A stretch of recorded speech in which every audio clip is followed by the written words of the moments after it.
This is your pre-lab video for exploring Equilibria. The objective of this lab is to perform reversible reactions, bring them to equilibrium, then modify conditions and observe what happens. You'll be following the directions in the manual, which are quite detailed, and the amounts of the solutions that you're working with are not critical because this is a qualitative lab. However, you'll be using about 1 milliliter of solution or 20 drops of solution when you're working with solutions. You're not going to really want to use much more of any of these. However, if you're questioning your observations and you want to make sure, you can always add a few more drops just to make sure you're seeing the correct observation. You do want to allow some time for any solids to react or any precipitates that form, and you make changes if they will in fact be redissolving. So allow some time for that, as well as you can stir your reactions with a clean glass stirring rod to make sure that you're fully reacting. I want to talk a little bit about equilibrium itself. So if you have a reaction and it's reversible, meaning you can produce products from reactants, but you can also produce reactants from products. This is the double arrow, represents a reversible reaction. Then in time, the reversible reaction will come to equilibrium, which means that the rate of the forward reaction equals the rate of the reverse. And this is shown on this graph. So at time zero, this is time zero, and this is quantity of reactants and products. The product is the green, and the reactants are the red and the blue. So at time zero, we don't have any product. But as the reaction progresses, of course, we are increasing the amount of product that's produced. At some point, it reaches a steady state, and the concentration does not change. Of course, the reactants, when we start out, are higher, and they are being consumed in the reaction, so of course the concentration is going down. And again, we reach a steady state when the reaction comes to equilibrium, and that means that the reactants are still making products, but at the same time the product is making reactants at the same rate. So these concentrations when we come to equilibrium are not the same, but they are constant. There's a value that we call the equilibrium constant that we can calculate based on what concentrations our reactants and products end up at equilibrium. So for this given reaction, we have A plus B going to C plus D, and of course the reverse reaction as well. We allow this to come to equilibrium. These materials have a concentration at equilibrium, and this equilibrium constant is given by capital K, and it's products divided by reactants, and it's the product concentration raised to the power of the coefficient. So you can see the coefficient in the balanced equation. So the concentration at equilibrium for the product raised to the power of its coefficient. Multiply those together, divided by the reactants. Same thing. Concentrations at equilibrium raised to the power of their coefficient. This is a ratio that when products are favored, if you're going to make more products than leave reactants, then this number will be large, because this will be a larger number on top than on the bottom. However, if your reaction is reactant favored, K will be small because the bottom number will be larger than the top. So this is a ratio that can help us quickly see whether or not a reaction is product favored or reactant favored. And you will have to talk about the equilibrium constant. You won't have to calculate an equilibrium constant for this lab.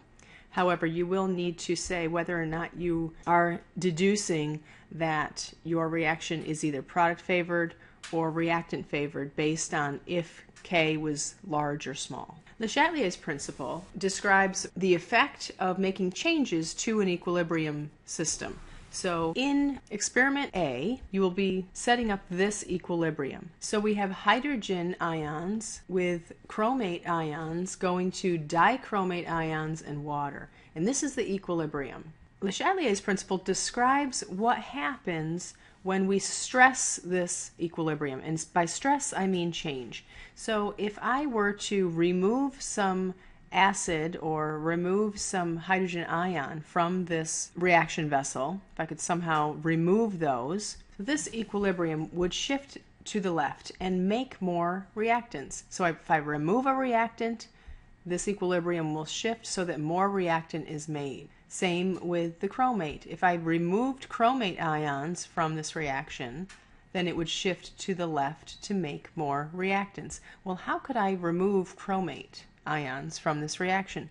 I could add something that would react with the chromate and make an insoluble salt. And if I make an insoluble salt, that's a solid, and that means it's removed from the reaction. It's no longer available to react. So that's the same as removing that, and the reaction would shift to the left. We could also add more of something. If I added acid to this reaction, then I would be adding a reactant, and it would shift the reaction to the right, which means we would make more of this dichromate. And in this lab, you will be able to visually see what's happening, because in this case, the chromate ions are yellow, and when you make more dichromate, the solution turns to more of an orange. So that's really a description of the effect of adding or removing products or reactants, and how Le Chatelier's principle describes what would happen in that case. Le Chatelier's principle also covers stresses due to changes in temperature, changes in pressure if you have a gas, but we're working mainly with the effective concentrations. There's one section that will have an effect on heat, so I do want to talk to you about that. If you have a reaction such as this, A plus B goes to C plus heat, this is written in such a way so that you can see that this is an exothermic reaction. So one of our products is heat. Now, Le Chatelier's principle states that if you stress an equilibrium, that equilibrium will shift such that it will compensate for that stress. So if we added heat to this equilibrium, we would be adding something on the product side here. We would be stressing the product side such that the reaction, that equilibrium would shift to compensate for it. So it would remove heat by shifting this to the left and making more reactants. So it would reverse this reaction so that more reactants were made. And if we knew a color of, say, B, we could see that color increase by the addition of heat. So you'll be working through a series of experiments, and I want you to do this with these concepts in mind. So write out all the chemical reactions as you're going through the lab so that you can document what you think is happening, so that you can really understand what's going on with the equilibrium. And really ask your instructor for assistance. Ask if you're on the right track. Is this what's going on? Because you do not want to get home after you have just all of your observations written down, having no clue of what was going on, the chemistry behind what was going on. So please ask your instructor for assistance as you go along to make sure that you're understanding the concept of the equilibrium and how you're changing it. There's no formal written lab report due. You'll be handing in the Exploring Equilibria report form next week as your lab report. And that concludes this video.